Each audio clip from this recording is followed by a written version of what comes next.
heavy fighting between Armenia and Azerbaijan has continued for another day in the disputed region of Nagorno-Karabakh. It comes as the Turkish president called on Armenia to immediately withdraw. They in turn have warned that Ankara's involvement could destabilize the region. Nagorno-Karabakh is considered part of Azerbaijan by the international community, but has been under Armenian control since the 1990s. The conflict in the Caucasus Mountains has remained unresolved for more than 3 decades, with periodic bouts of fighting. Martial law has been declared amid the violence in some parts of Azerbaijan, as well as in Armenia and Nagorno-Karabakh. Russia, the United States and the United Nations have all called for an immediate ceasefire and talks to stabilize the situation. Meanwhile, the Turkish President Recep Tayyip Erdogan continues to pledge his country's full support to the government in Azerbaijan. Here's what Recep Tayyip Erdogan had to say in the last hour.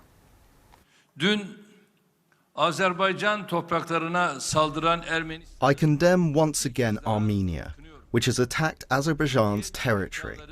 Turkey will continue to support its friend and brother wholeheartedly and with whatever means are possible.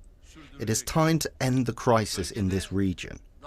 This region will once again have peace and calm following the swift abandonment of all Azerbaijan's territories. Any measures or propositions beside this will be unfair and unjust. President Erdogan there. Well, I'm joined now by Zaur Gasimov from the University of Bonn, who analyses relations between Russia and Turkey. So thank you very much for joining us. Let's just talk about why this is actually happening right now. We had a flare-up in July, but why do you think this is all escalating at the moment? I can just second it. Indeed, we had several flare-ups in July, 4 years ago also, and 2 days ago. But what is new of this flare-up is a dimension.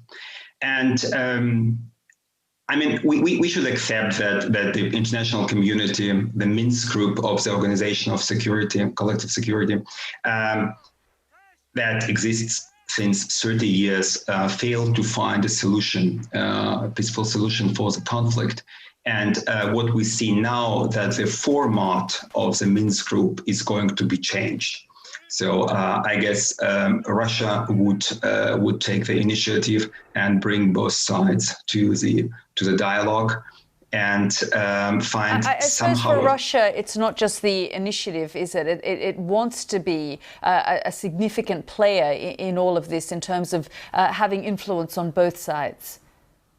It is a significant player. I would even say that it's the most significant player. I mean, look, there are 3 co-chairs of the Minsk group: France, US, and Russian Federation.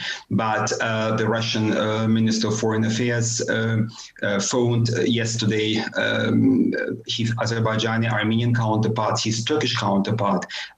There is no information about any talks with the French and the US colleagues, and that would be the logic of the Minsk group, but it was not the case. And what the press secretary of the Russian president told today, that Russia keeps touch with Ankara on this issue. So how is Russia or Moscow reacting to the way that Ankara is speaking about this conflict and saying that they will put their full support behind Azerbaijan? I don't see here any contradiction.